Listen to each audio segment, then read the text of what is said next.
We're back with another episode of the Super Intelligent Podcast. So happy you guys are here. This podcast has just been amazing. We are having a ton of fun, and we hope that you are enjoying listening. So this week, we're going to talk about Mike's new column. Mike is an opinionated guy, right? Is that fair? No, it's unfair. This is not a hobby. I'm a professional. So please, folks, don't try this at home to have opinions. I've been noticing that, one of the best things about being an opinion column is you can disagree with other opinion columns. So William Safire, who was a famous conservative opinion column for the New York Times for decades, was asked one time, how do you come up with a new opinion column every single week? And he said, well, once a week, the world really pisses me off.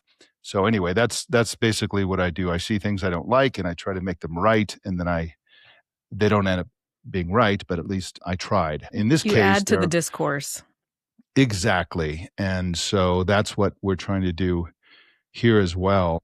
Basically what happened was, as we all know, one of the strangest stories in the last 6 months or so is that OpenAI apparently didn't know what to do with all their billions and billions of dollars that people keep throwing at them. And so they bought Io. Is it Io? Is it named after the moon of Jupiter, or is it named after input output? I don't know. They have secret movements like that Merge AI company that brain implant startup they invested in. Then they just bought that OpenClaw guy. Did you see that? I did see that. Yes, They bought the OpenClaw guy just as people are catching up with the idea that the whole thing is a lot of smoke and mirrors. Totally. Yeah, that was dumb. We don't have to go into that, but yeah. I think I remember that. So is it a device company or what was that? It's Johnny Ive's company. And Right. So basically they threw $6.5 billion at Johnny Ive. And then Johnny Ive promised to design for them a revolutionary device that is screenless, apparently, according to reports, and will be an AI device. It'll have sensors. It'll see what's happening. It'll listen to things.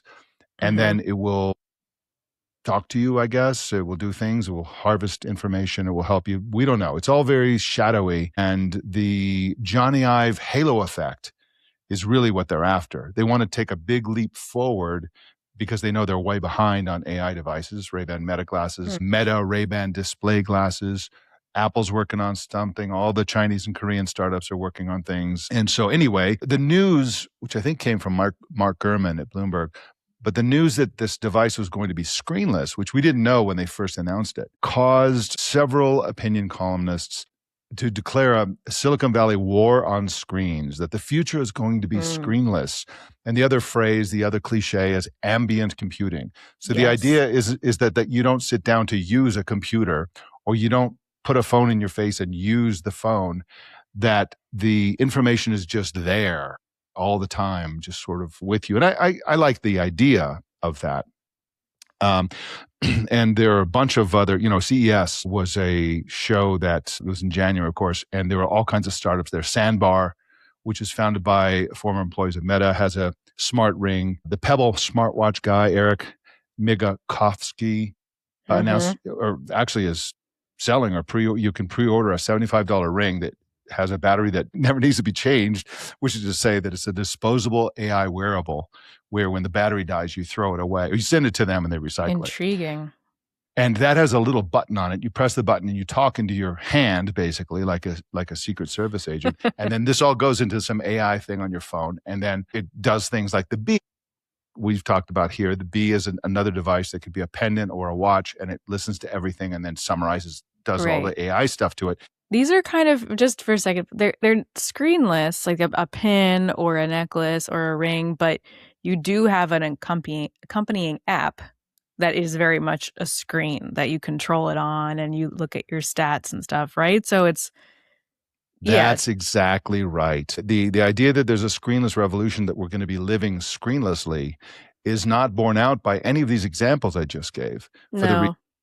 For the reason you indicated. Now you just have to buy two things. You have to have a phone and you have to have another object that you look at on your phone. They're literally peripheral devices to a phone. Yeah, what it's all like these things are. A computer and a keyboard. It's like you just need to keep adding accoutrements to your phone.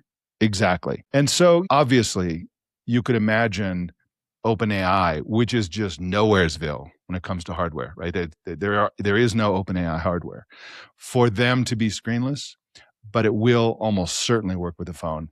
It's impossible for him to imagine. This is the designer of the Apple Watch, right? It's like another peripheral device to a phone. But you could theoretically imagine that OpenAI conceptually could have a screenless device exclusively. There is no way Apple's going to try to get you off the iPhone and onto a screenless device. There's no way any of these companies are going to do that. This is just another thing for your screen-based device. Okay, so we can dispense with the idea that people in general, adults in general, are going to have this screenless revolution. All right, throw it out the window. Throw it out. It's yes. gone.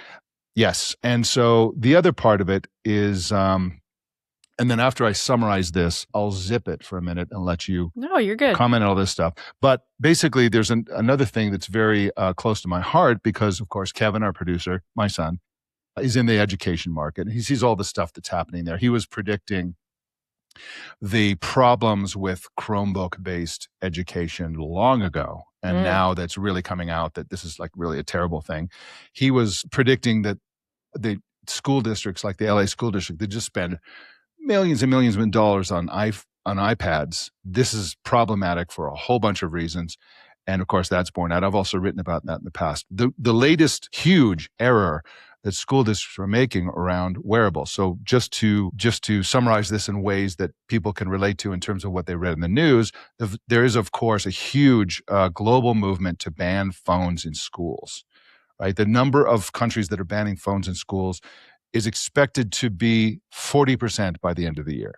Wow. This is a prediction based on what's already happening. So by September of last year, 35 states had passed laws to ban cell phones in class. This is all the big ones: Florida, Indiana, Ohio, Louisiana. They've all banned it. Los Angeles, California has a giant school district of 500,000 students, and they have banned phones in all the LA schools. Okay, this is to me, this is obviously a great idea. New York, which also includes New York City. Yes. So this is their first school year with the ban, and apparently it's going great. Of course, everything's better now with the bans. Europe and Asia are forcing rules. France was the first European country to have a ban of smartphones in school. So this is a global movement. In fact, I heard a podcast, I think it was Bill Maher, with a guy who wrote the book that sort of triggered all this stuff. I forgot the name of the book. But anyway, he basically predicts that all schools will ban smartphones within a short period of time. Okay, so that's amazing. Fine. We should pause on that because it's like people actually don't know that. It's a rare thing that worked. Like it wasn't working for a long time. And then there was research and lived experience that, hey, this is not good. And then people en masse without too much political interference, although there is, globally, were like, this is not good. Let's solve that problem. And I don't think I've ever seen something quite, actually handled in the modern era. All the news feels like it's bad. All the trends feel like they're going in the wrong direction. But everybody should take a moment and realize that this is a problem that's being addressed in a very serious way. It's really happening. It's a very good thing. It's not a bad thing. And so it's, take a moment and just enjoy it. Yeah. And it's hopeful, if that things can actually get done. And of course, there are counter arguments. There are parents who feel it's not safe for their kids, or they need to contact them for medical reasons, personal reasons. Like there are ways people did think through the edge cases. Like it's not just as easy as banning and, oh yeah, all you had to do was ban it. But they did think it through and they got it done and it's happening and everyone is fine. What a win. Yeah. And the other part of this that's very rare is that in politics is bipartisan. So throughout the world, including even the United States, Democrats and Republicans, liberals and conservatives, all are behind this idea to ban phones in schools. So that's another thing that nobody saw coming. I did also hear chatter about the thing that goes with this, which is that having age limits on social networking use. Right. This is more controversial. That's controversial. It's controversial for a number of reasons, but one of them is that, marginalized communities use social networks to connect with like-minded people or people in a similar situation where they don't feel so alone and so on. There are obviously good benefits to social networking for people under the age of 16 in Mm-hmm. certain circumstances. On the whole, I think it's clear that they're all better off if they don't do it. Mm-hmm. So there are some governments, and again, this is another side from the smartphone thing and the hardware thing, but there's some governments who are saying, okay, we're going to not do the full version of the social media ban. We're going to do a version where if parents say it's okay, then it's okay. And this is a problem because that's the situation we were in before any of these bans. Parents could always say no to phones and social networks, but the fact that all the other kids have it, that to unilaterally ban your own child from using these things makes them socially ostracized, makes them socially isolated, was a big problem. And the main reason parents didn't ban their own kids from doing this stuff. It has to be everybody. Yeah. Because once it's everybody, then the parents can do it. The kids can't go to the parents and say, "Oh, you're really ruining my life" and all that stuff. That's so true. Anyway, that's okay. Back to the hardware. Wait, quickly. Can I just? We're going to get back to the hardware because it does relate to this. There are also smartwatches in school and all kinds of stuff. So we'll get back to that. But I do think that parents, so I'm a millennial, and my cohort was raised with just unfettered technology. I had cell phones in school. We all kind of grew up and it was the Wild West. We never received education from the generation above who didn't know how to educate us. What are technology boundaries? How do you even stay productive? It was just I don't know how to describe it, but just free for all technology for so much of my adult life. And the older generation didn't even know how it worked. So we didn't receive any education on how to control it. And even if you look today, older people are on their phones all the time. All generations above Gen Z and above, everyone is on their phone. I saw a report today that older people have just now surpassed younger people in the number of hours or whatever minutes per day they spend on their phones. Yeah, exactly. It's like the tech retirement. You just sit on the couch and scroll, and you even have an AI companion they have for for older people now.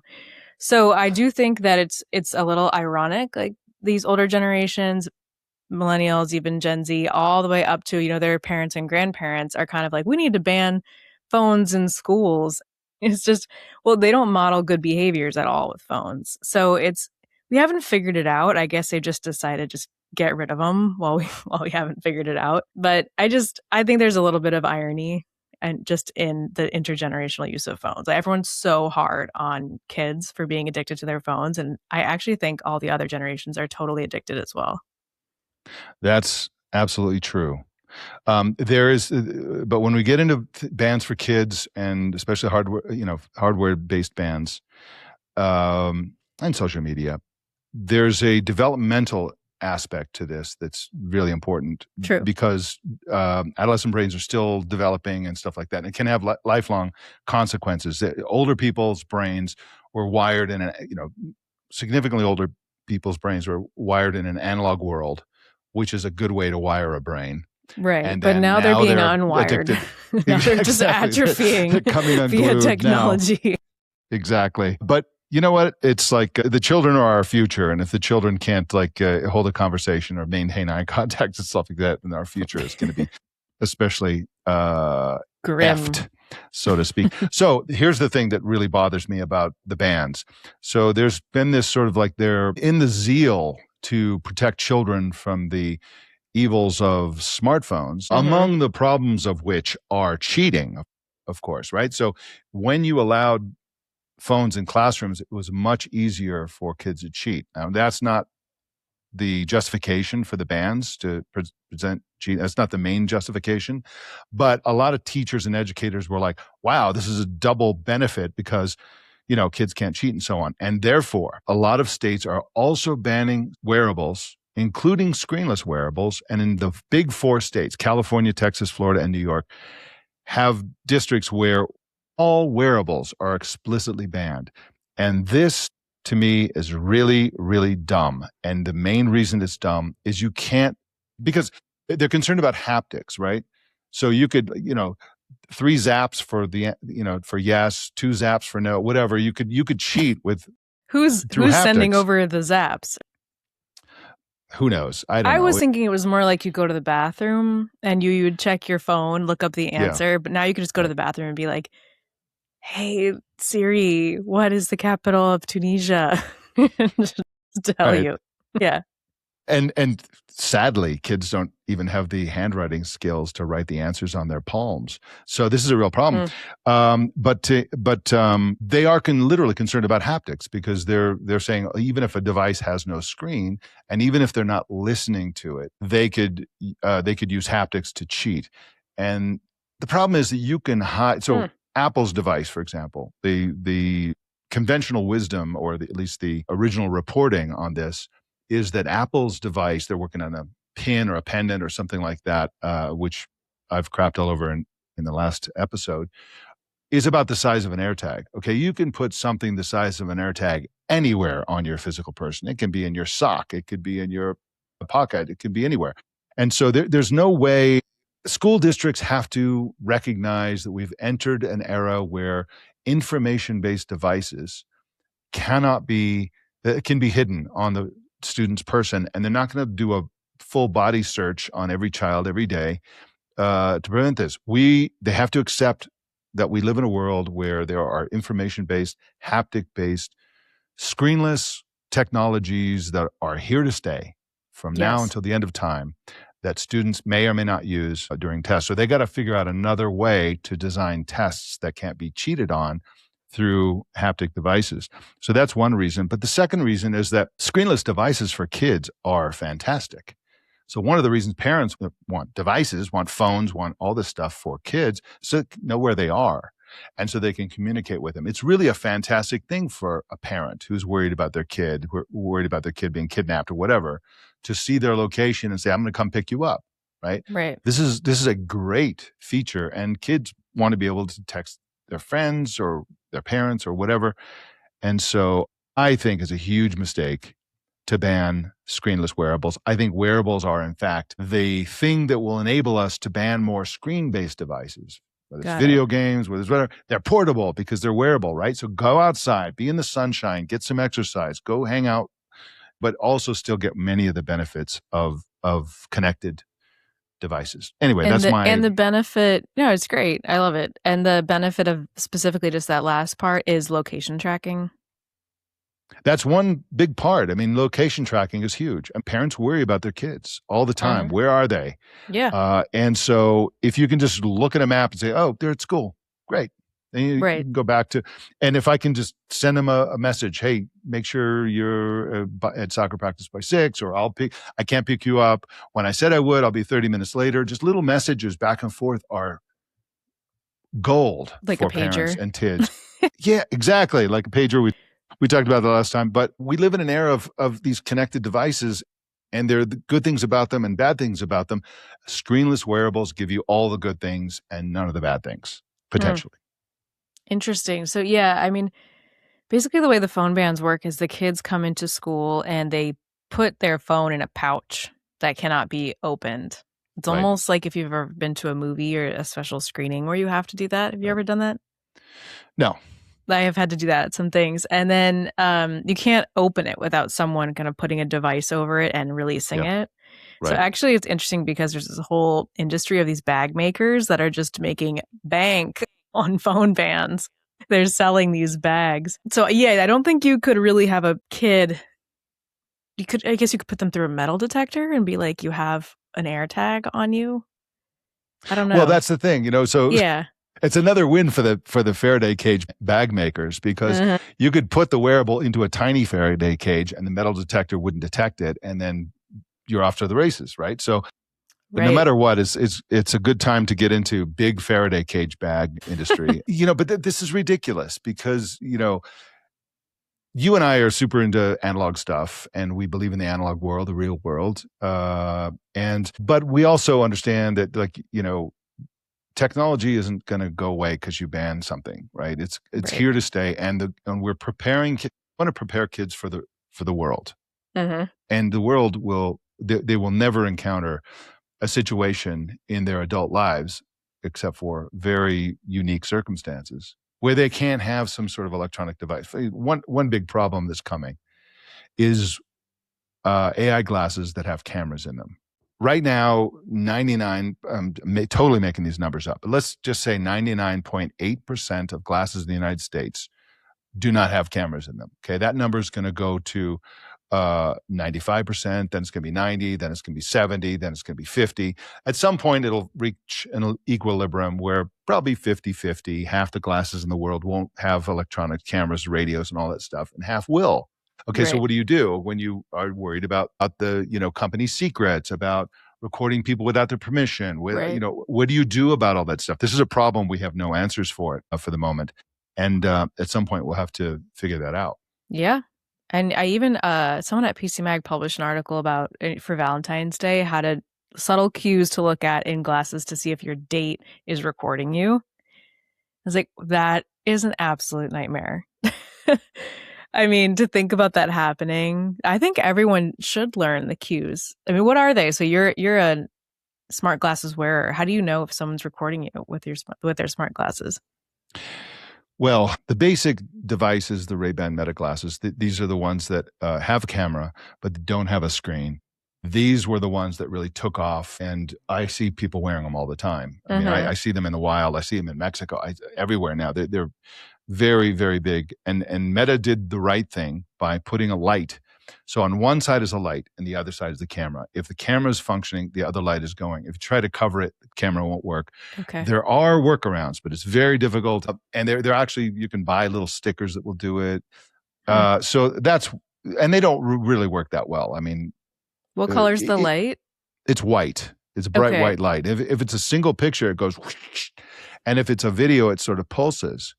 And this is not perfect because you can take a picture if somebody kind of looks away, take a picture and they won't know that you took a picture. And so this is really a problem.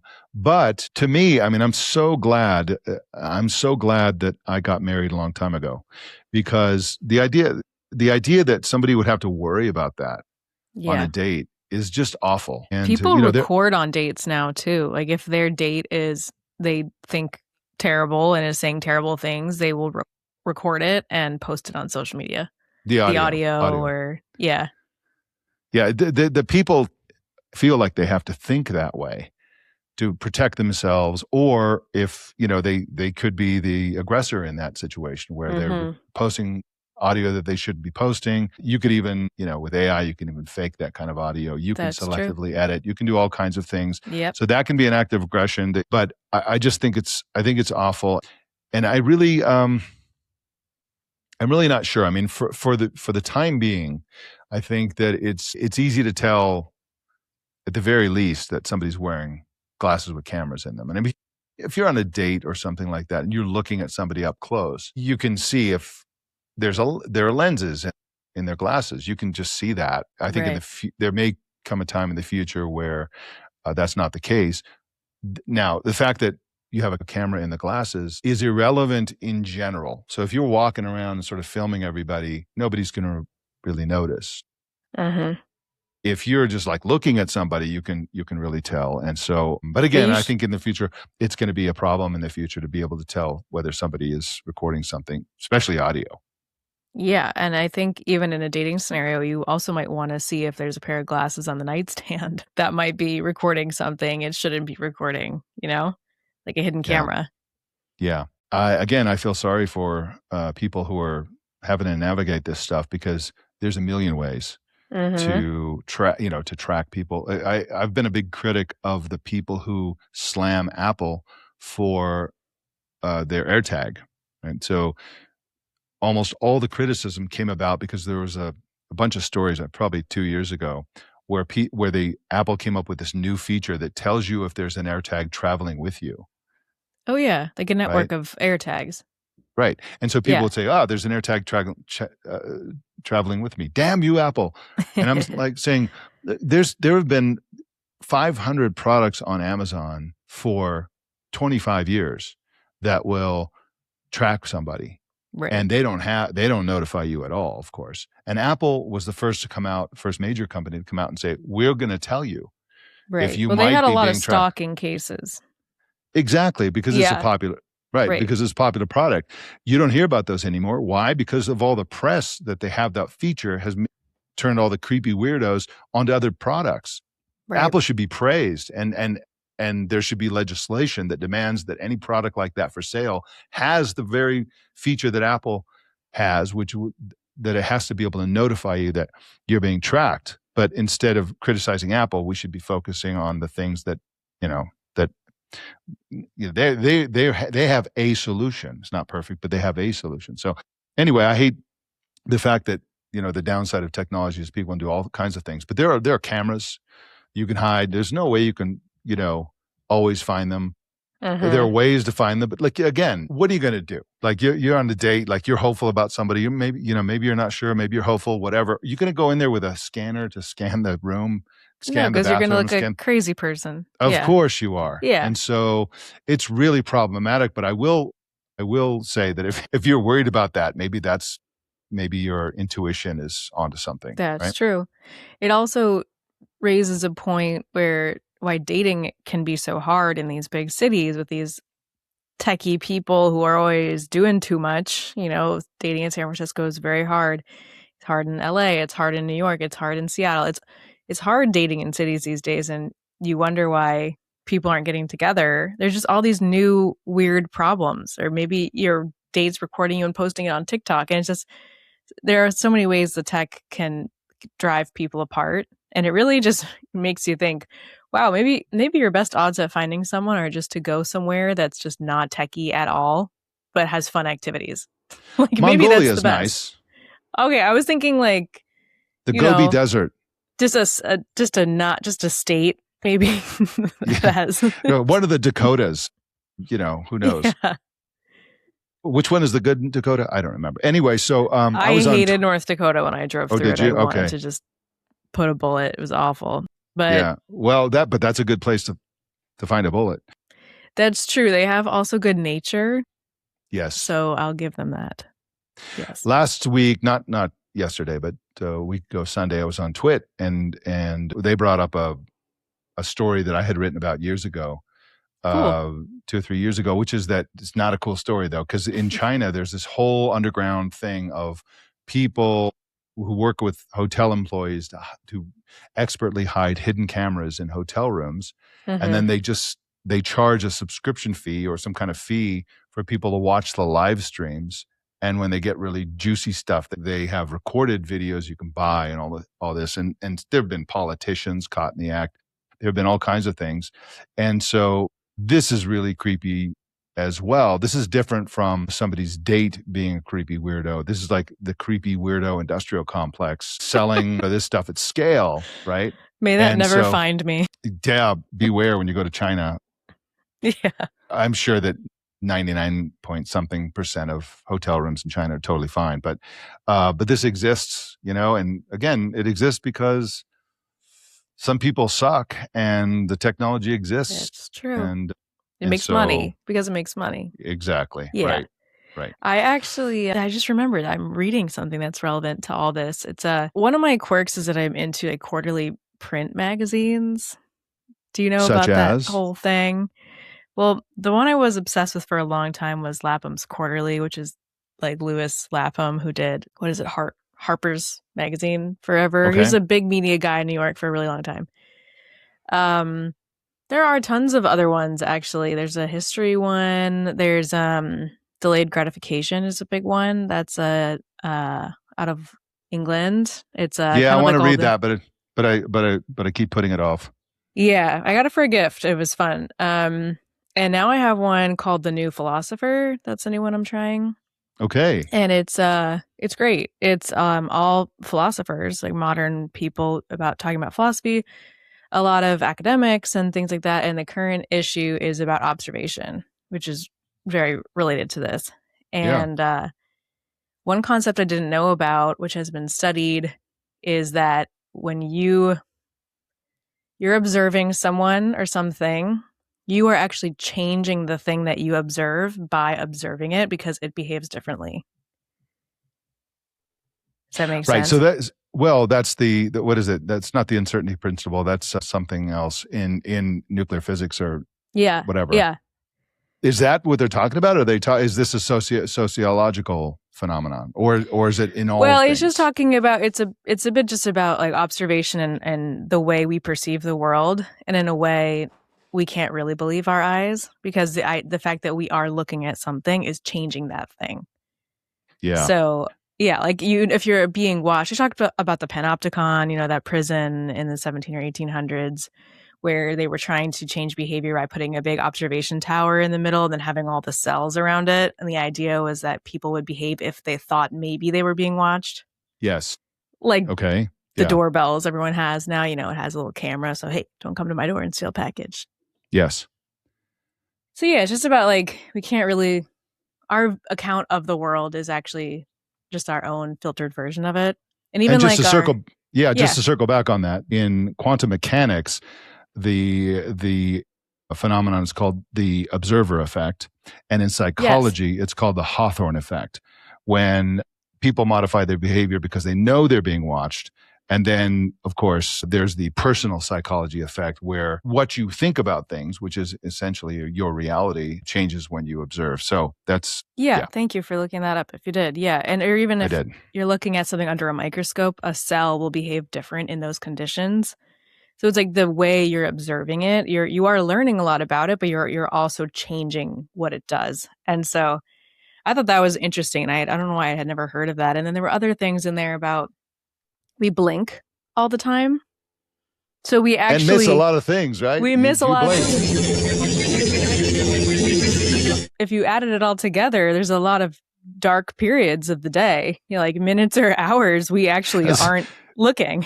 Has anybody added it up? Like how much time in your lifetime everything's dark because you were blinking? Yes, this article did. I didn't know we were going to talk about this today. But yeah, so and then basically what your brain does is it knits it together and creates a story.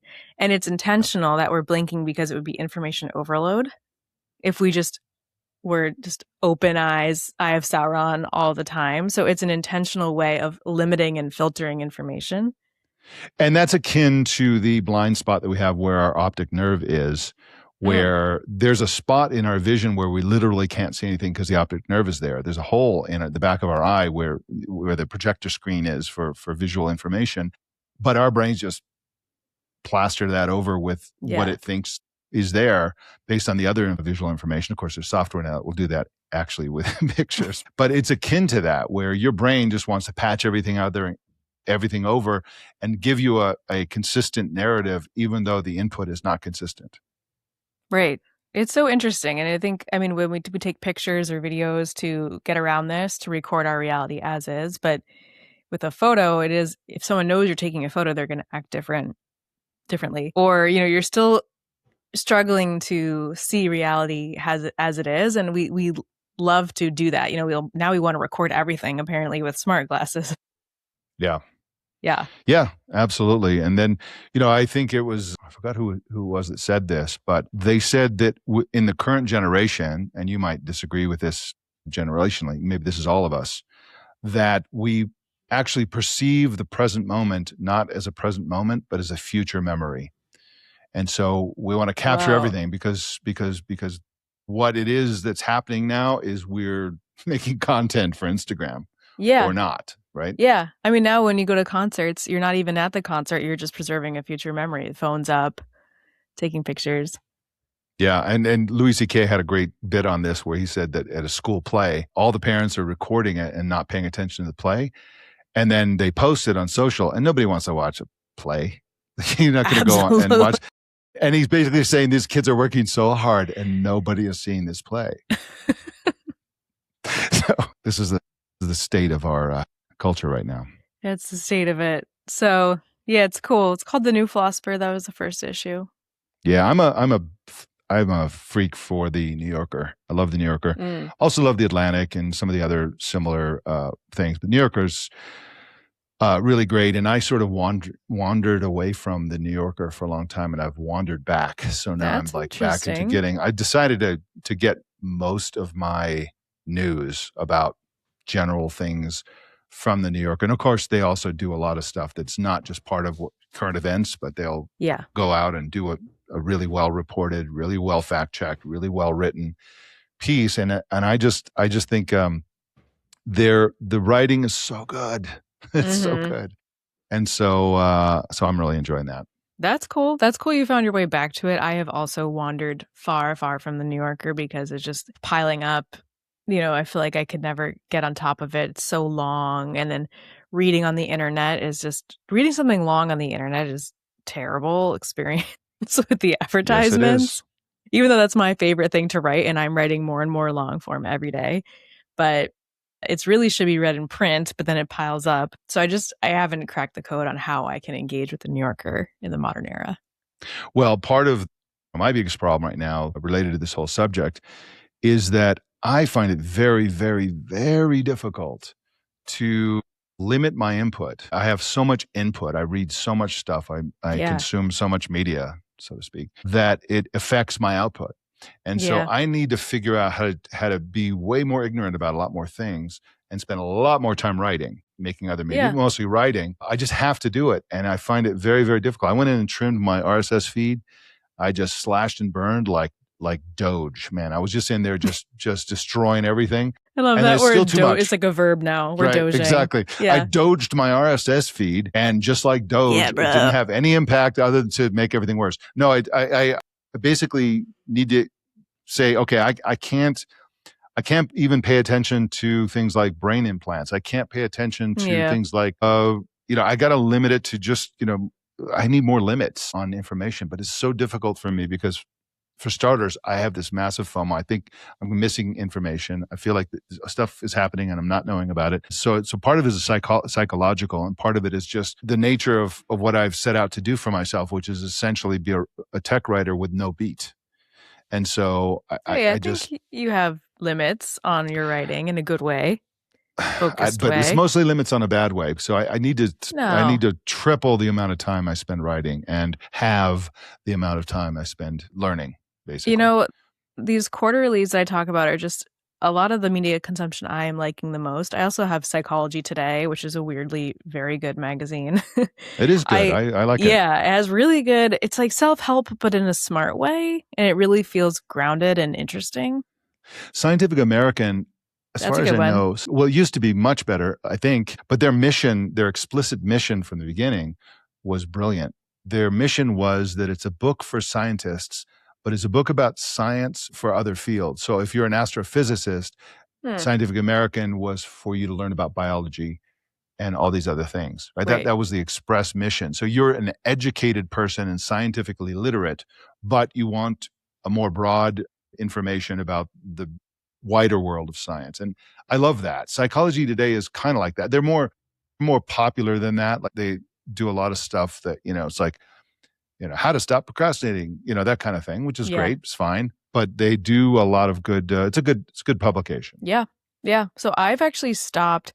I used to get Time and the New Yorker and all these other ones that are good in print, and it's too much, if I'm online, exactly the problem you're saying. So now I'm just doing this kind of more niche, like just purely stuff that's interesting and fun to me. And I think that inspires me a lot more than having, a couple more hours just on the hot takes of the day or the headlines of the day. But it does require a different headspace. Like, I can't read these every night. Like, I'm way too in the weeds. Just you work during the day, you have like dinner, you have watched something, and then you kind of scroll the headlines, and that's not the headspace. It's more of like a weekend thing, but it's such a joy and just a delight when you can just slow down and do it. And it helps a little bit with slowing down. So I like funny it. I'm how the we only still one. have you're all alone. I am all alone, but I keep doing it, and I don't know. Like, I just enjoy it. So Yeah. I don't know. I mean, years ago, I used to subscribe to the New York Times, and Sunday, I'd like devote half the day to the Sunday New York Times. And it was amazing. Like, just there's so much stuff, and it was so fun and pleasant. Yeah. And so for some reason, that seems like an impossible extravagance now to do that. For me personally, I travel, so I can't really get the print version of the New York Times. Reading it on my phone is not what that experience is. No. And so I canceled my New York Times subscription. That was big. Yeah. When? Recently, because it was kind of expensive. It was it's really expensive. And I don't know, I'm having a lot more fun with these other magazines that are, you just switched your camera. I just switched my camera and I look like absolute garbage. Let me tilt it at least. Nice so at least art. Is that a stack of pancakes? No, it's a teacup. Who knows? I don't know. We're in an Airbnb. All right. Well, no one wanted to hear me talk about that anyway. So this has been happening to me where my camera just switches over to the other camera. You just got played. Yeah. Okay. Whatever. Nobody cares about my camera. Nobody cares about my media consumption. So. No, actually, I think this is something everybody cares about, their own media consumption. Everyone's trying to figure it out. Now I'm looking at camera too. I feel like I'm in a sitcom. But if you put the camera the other way, is there a person tied up? Tied up with work. My wife is Amira's sitting right there working. Like, where are you? Yeah, exactly. We're in this huge Airbnb in Mexico City with 2 bedrooms, 2 bathrooms. It's really spacious. But anyway, I think I've actually been toying with the idea of a book, a how-to book. And the how-to is how to be more ignorant. Or how to be ignorant, right? Because I think there's been a switch. That's a good one for you. I think there's a switch. So thank you. Yes, I'm the authority on ignorance. I'm gonna if I really own this well enough, my picture will be in the dictionary under the word ignorance. But like you go back to Abraham Lincoln read all the books in his house, and they had like 12 books in the house, and he read them cover to cover and like really got a lot out of those books. One was Plato, one was this, one was that. And nowadays, forget that. There's no child is going to read Plato because there's but we've flipped it, right? It used to be that everybody was an ignorant moron. And if you really applied yourself, you could learn a bunch of stuff and not be so ignorant. And now I think it's the opposite. We are just inundated in endless streams of information. And we think that somebody's ignorant, but what we really mean is that they're ignorant about the things that matter, about history, about geography, about all the things that are academic subjects. They're ignorant about all that stuff, but they know terabytes of stuff about Dancing with the Stars and Real Housewives or whatever, and like all this garbage. And so I think that the key to living a better life, one key to living a better life, is to figure out how to be ignorant about all that shit, about all the garbage. Right? How do you block all that stuff from coming at you because it wants to come out at you? Mm-hmm. Even how do you be ignorant about the news in the right way? Because a lot of people, their lives are being ruined by their news consumption. Truly, their mood, their relationships, their motivation, their hope is being ruined by just watching the news. And then also, if you're too in the dialogue, you can also lose your ability to think creatively about it. Yeah, because you're just. Actually, we're full circle here because it's just kind of reacting to what others are saying rather than coming in with something new. And I'm not saying at all that you're doing that. It's just a risk everybody runs. If you're too in the weeds and you're too in the, this and that, and every reference and every headline. Yeah. There are 3 kinds of people broadly, I find, out there in the world when it comes to information and opinions. Number 1 is people don't realize that their own opinions are received opinions.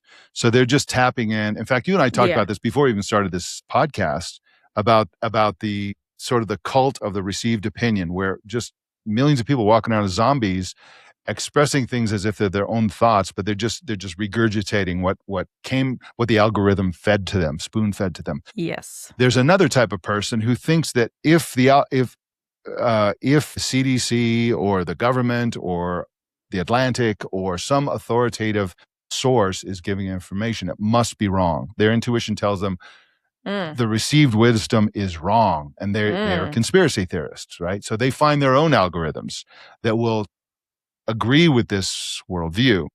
But then they're ultimately doing what Group 1 was doing as well. Exactly, but they have a personality. Because they don't read that CDC research or, No, of course not. Of course not. Right. No. And so like I've had this conversation with lots of people where they're like, oh, the New York Times is full of lies. And I'm like, here's a week's worth of the New York Times. Find one lie in there. Show the New one. York Times just has, sometimes they spin it in a way that's not productive. And of course they do. Right. And it's on certain things, but like, it's like, it's the New York Times is not like a newspaper. Forget the New York Times. A newspaper is an ongoing thing. It's like it goes true. on and on and on. They and on do and on. say the facts. It's true. It's all right. It's just the way it's ordered and presented that people.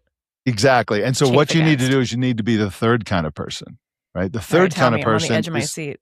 yeah, the third kind of person is to develop your critical faculty so that when the New York Times tells you something, you're like, oh, that must be true, or it must be false. No, you have to have a critical faculty. You have to be widely read and receive a bunch of different opinions and have the ability to do one of several things with new information you get. Number one is, yeah, that's probably right. I don't have, Mm-hmm. that's doesn't sound right to me. Maybe I'll explore Mm-hmm. that further.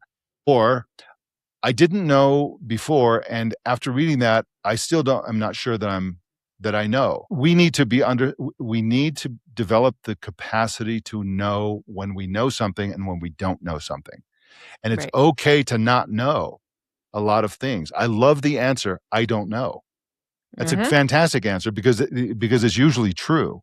When Mm-hmm. usually people just say, "Oh, yeah." If somebody expresses doubt about something, the other person they're talking about suddenly is an expert, and they go on and on and on about the information as if they know something. But I love it when people say, "I don't know," I So agree. I agree.